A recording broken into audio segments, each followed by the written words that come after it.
pohon yang dia tebang pertama itu ternyata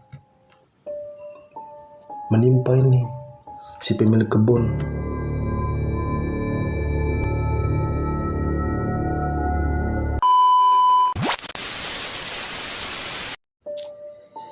Halo guys, balik lagi di Rest Area 1919, di mana akan diceritakan sebuah cerita horor. Di sini saya akan menceritakan di mana saya dan teman saya sama kakak teman saya ini pergi ke kebunnya sih. Ya, pergi ke kebunnya. Kebunnya bertepatan di desa Wayamiga, tapi di hutan, bukan di belakangnya perumahan-perumahan begitu, di hutan. Jauh, jalan kakinya jauh, bisa sekitar ya 3 jaman lah. Jalan itu jalannya seperti biasa orang pergi ke kebun, jalan terus. Jalan-jalan saya sampai di lokasi, kan di kebun temannya saya itu ada, jadi situ ada juga warga yang ada di desa juga punya kebun. Jaraknya sekitar ya 150 meter lah, kalau tersalah itu jarak dari kebun teman saya ini. Jadi teman saya ini, mereka kebun itu cuma pohon kelapa sama rambutan sih, banyaknya sih pohon kelapa, karena teman saya ini usahanya teman saya itu kopra, buat bikin kopra sih. Jadi di situ mereka bawa kopra. Ya, terus di kebun temannya saya, tetangganya ini ulang teman saya tuh. Iya, kebunnya teman saya ini punya tetangga kan. Mereka itu cari tukang nebang kayu. Jadi tetangga kebunnya ini mau bikin rumah kebun. Jadi dia minta tolong carikan orang yang bisa tebang pohon. Jadi sekitar itu tebang pohon itu ada 6 pohon sih, ya 6 pohon. Di situ teman saya itu, tapi kakaknya ulang. Dia carikan temannya itu, cari orang untuk temannya ini, kakaknya ini cari, dapat temannya juga. Nah, jadi bawalah ke kebunnya tetangga kebunnya ini. Dia sensor kayu, tebang pohon lah. Ditabang itu 6 pohon. Nah, ditabang pohon pertama, pohon kedua, ketiga, 4, 5, 6. Jadi yang tebang kayu ini kirain pemilik kebun ini udah pulang, karena sudah tidak lihat lagi di lokasi situ kan, lokasi kebunnya. Terus lama sekitar sore sih, keluarganya cari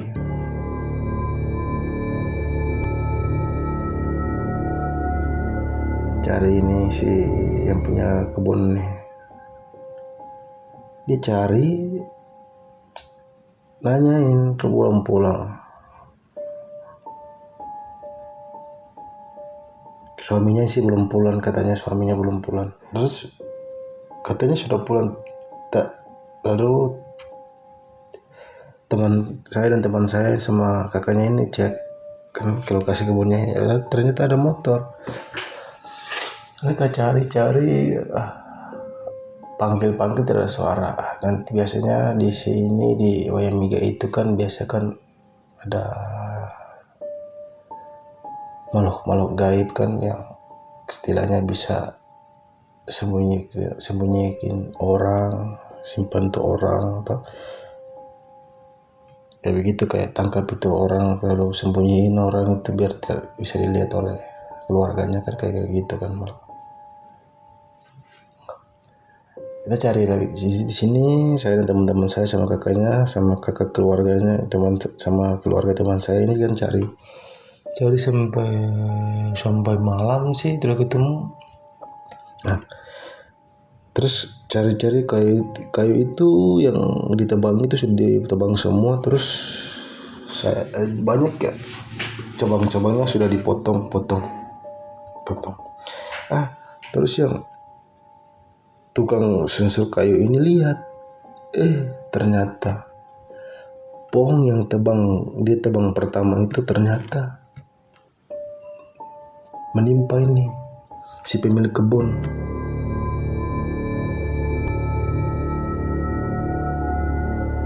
Karena cabangnya gede banget, besar banget cabangnya. Nimpa ini yang pemilik kebun.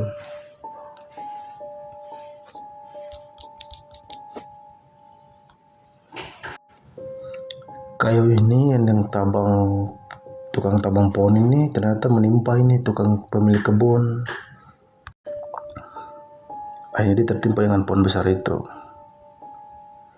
Jadi si penebang kayu ini takut dituduh pembunuh, dia lari itu bukan melarikan diri tapi dia lari ke pihak yang berwajib. Nah dari situ mereka urus itu masalah itu, selesaikan secara kekeluargaan karena itu bukan kasus pembunuhan tapi tidak disengaja, itu kasus kecelakaan sih bisa dibilang begitu. Jadi teman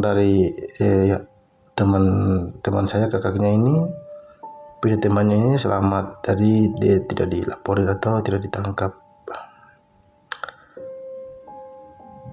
Terus menjelang berapa bulan lagi ya, sekitar 3 bulan.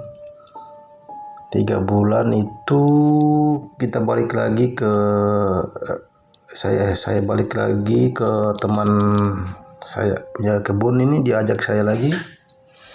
Dia bilang, bro nanti ke kebunnya bantuin saya masakin kopra itu. Biasa dibilang di sini bilang fufu, istilah orang asapin itu. Isi kelapanya itu asapin dia sampai matang. Enak juga kalau dimakan itu kalau sudah matang kelapa tua itu. Jadi saya dan teman saya itu menuju ke sana bareng sama kakaknya juga sih. Jadi orang tuanya sudah di kebun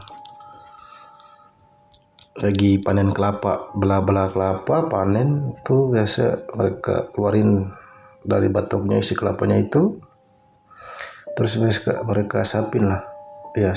Jadi saya dan teman saya ini jagain itu api. Jadi mereka di situ juga punya rumah kebun. Jadi itu masak itu bisa hampir seharian, semalam juga bisa, sampai itu harus matang. Karena nanti dia busuk kalau sampai matang. Jadi di sini jadi jarak dari kebun tetangga ini yang meninggal ini, yang ketimpa pohon ini, jaraknya 500 meter, sekitar 150 meter lah, jadi dekat lah. Ada begitu jauh sih, paling 1-2 menit jalan sampai. Jadi saya dan teman saya ini jaga ini api biar asap ini selalu batu kelapa yang udah kering kita lemparin masuk ke api biar asapnya ada terus. Jadi di situ saya dan teman saya itu fokus sih jagain api ya. Mulai sore kan di situ kebunnya dekat kali sih, ya dekat kali. Jadi dengar kayak orang suara ambil air. Nah, suara ambil air, itu saya dan teman saya ini kan cuek. Terus sampai maghrib tidak salah ya, bisa maghrib masak air Saya dan teman saya masak air, bikin mie, makan, terus jaga api lagi, jaga api itu biar apinya ada biar asapnya ada terus, karena harus sampai pagi itu asapnya sampai pagi. Jadi pada saat selesai isya itu, jadi teman saya ini yang punya kebun ini, dia nengok ke kebun ini yang meninggal ini 3 bulan yang lalu itu. Jadi kayunya itu masih ada, masih utuh kayunya, tidak dipotong-potong dibuat papan, belum.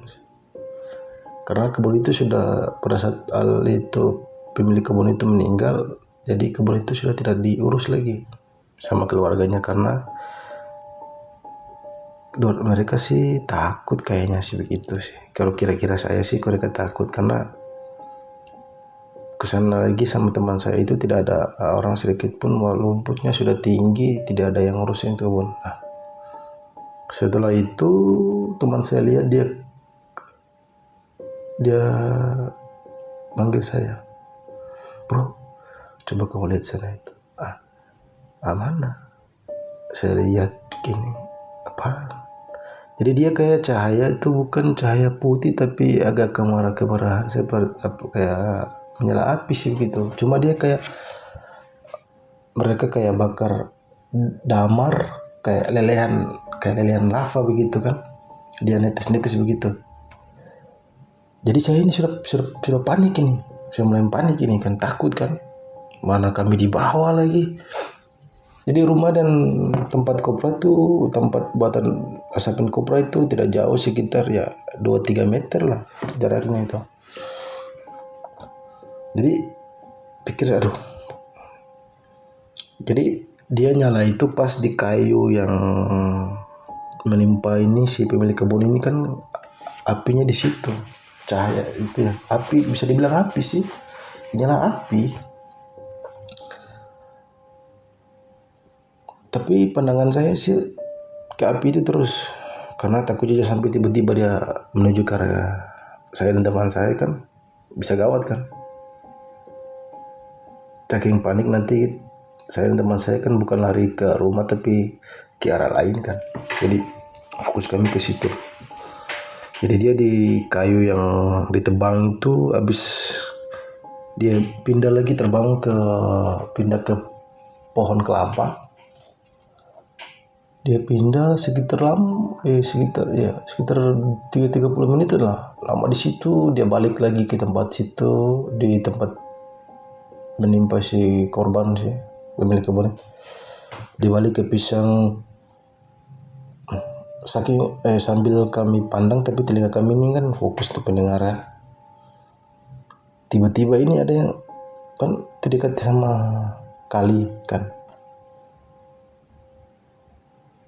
Tiba-tiba sambil pandang telinga kami kan pasang ini telinga nih kan, takutnya sampai ada sesuatu yang jalan ke arah saya dan teman saya kan. Tiba-tiba dengar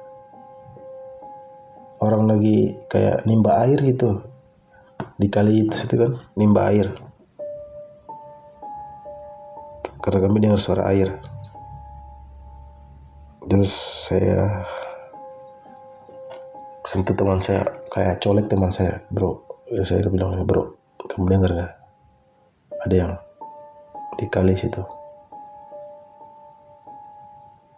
Nah, terus saya bilang, dia bilang iya dengar. Nah, terus saya dan teman saya ini diam.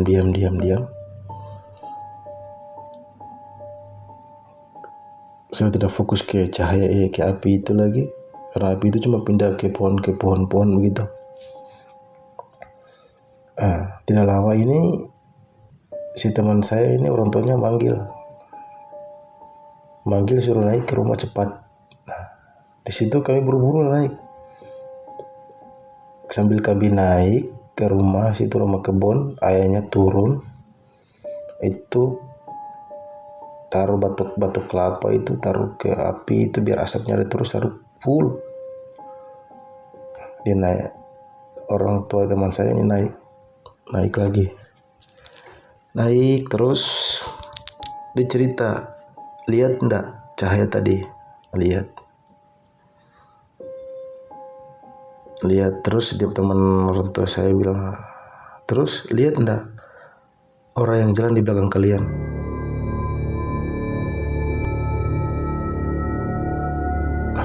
Terus di situ bilang, teman saya bilang, teman saya jawab, kami tidak lihat pak.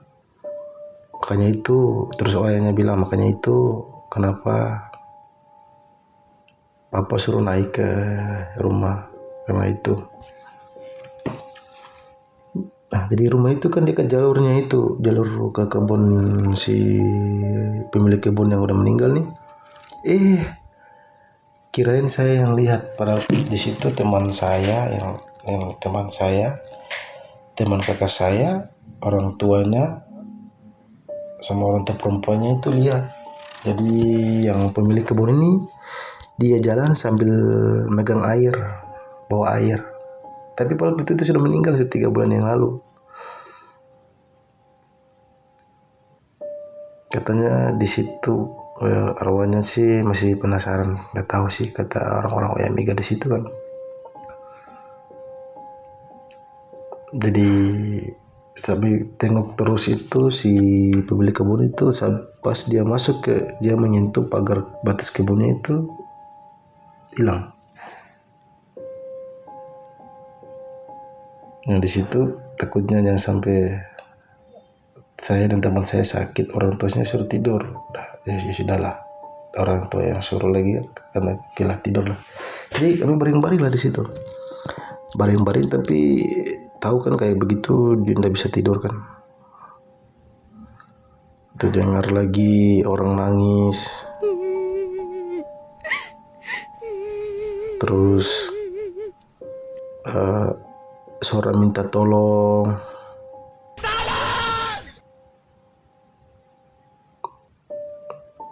Ada yang panggil namanya, ada yang panggil nama orang tua teman saya, panggil, teriak.